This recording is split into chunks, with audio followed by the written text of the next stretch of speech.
Primeras jornadas Interpueblos del Horta, Movimiento 15M. Los próximos 10 y 11 de septiembre ven a Mislata y participa en debates microabiertos. Charlas Democracia Real Ya, ATAC, CIES No y muchas más actividades.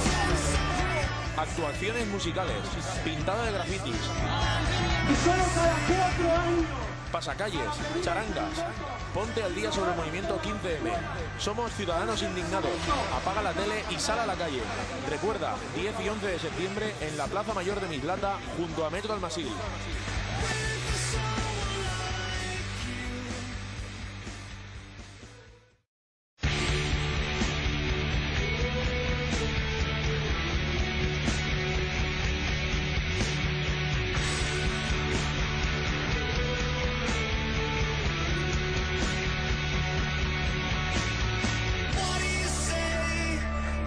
Primeras jornadas Interpueblos del Horta, Movimiento 15M. Los próximos 10 y 11 de septiembre ven a Mislata y participa en debates microabiertos.